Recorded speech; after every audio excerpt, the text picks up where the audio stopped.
نحمده ونصلي على رسوله الكريم اعوذ باللہ من الشیطان الرجیم بسم اللہ الرحمن الرحیم۔ میرے پیارے بھائیو، بزرگوں، دوستوں اور پیاری بہنوں، السلام علیکم ورحمۃ اللہ وبرکاتہ۔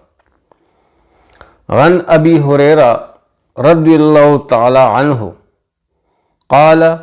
قال رسول اللہ صلی اللہ علیہ وآلہ وسلم الساعی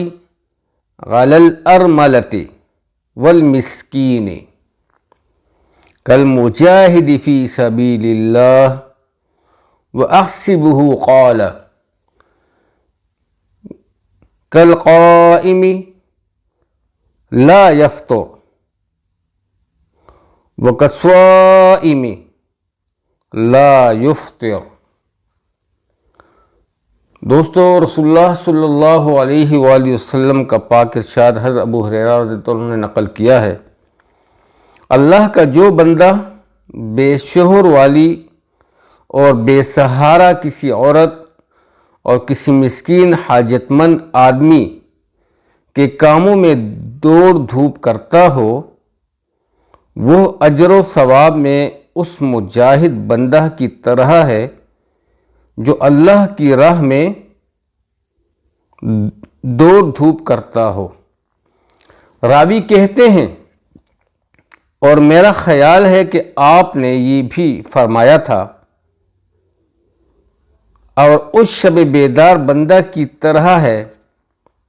جو رات بھر نماز پڑھتا ہو اور تھکتا نہ ہو، اور اس دائمی روزہ دار کی طرح ہے جو ہمیشہ روزہ رکھتا ہو، کبھی بے روزہ کے رہتا ہی نہ ہو۔ صحیح البخاری 6007۔ دوستو، اس حدیث پاک سے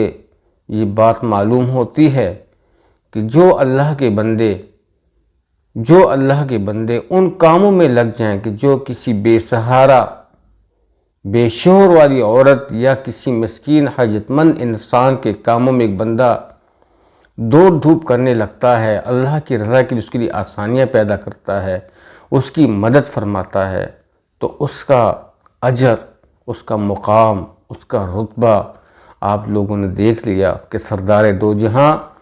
آقا نامدار حضرت محمد مصطفیٰ صلی اللہ علیہ وسلم نے کیسے بیان فرمایا ان کے بارے میں کہ ایسا شخص جو ساری رات عبادت کرتا ہو، شب بیداری کرتا ہو، تو یہ بندہ اس طرح ہے، یا وہ شخص جو دائمی روزہ رکھتا ہو،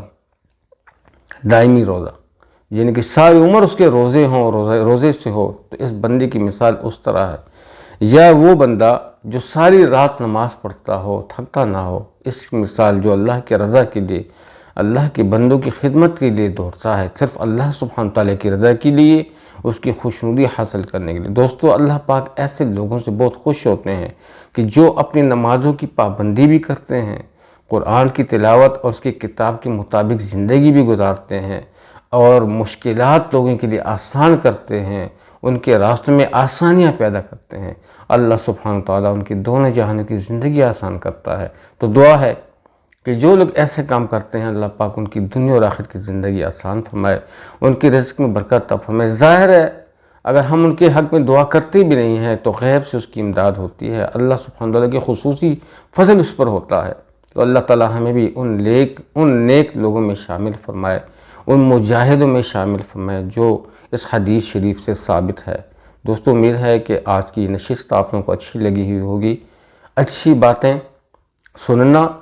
اور سب کے ساتھ شیئر کرنا یہ ہم پہ لازم ہے، اور جو لوگ آپ صلی اللہ علیہ وسلم کی احادیث کو سنتے ہیں اور دوسروں تک پہنچاتے ہیں، تو ایسے لوگوں کے لیے خصوصی دعا ہے، برکت کے لیے، ان کی عمر کی درازی کے لیے، اور دنیا اور آخرت کی خوشخبری ہے ان لوگوں کے لیے کہ آپ نے فرمایا کہ سب جو شاداب رہے وہ امتی، میرا وہ امتی جو میری حدیث کو سن کر ساری امت تک پہنچاتا ہے، یعنی جو میرے بعد میرے والا کام کرے۔ تو آپ صلی اللہ علیہ وسلم والا کام یہی تھا کہ اللہ کا کلام سنتے، اللہ کی عظمت، اللہ کی بات سنتے، ساری مخلوق تک پہنچاتے۔ اب یہ کام ہمارا ہے کہ ہم آپ صلی اللہ علیہ وسلم کی حدیث کو سنیں اور دوسروں تک پہنچائیں۔ تو سب کے ساتھ شیئر کریں۔ جو ساتھی چینل پہ نئے ہیں ضرور چینل کو سبسکرائب بھی کیجیے تاکہ آپ لوگ ہماری چینل کے قریب بنتے رہیں اور آپ کے اچھے کامنٹ سے میں آگاہ ہوتا رہوں، مستفید ہوتا رہوں، میری حوصلہ افزائی ہوتی رہے۔ اب تک کے لیے اتنا ہی، اجازت چاہتا ہوں۔ السلام علیکم ورحمۃ اللہ وبرکاتہ۔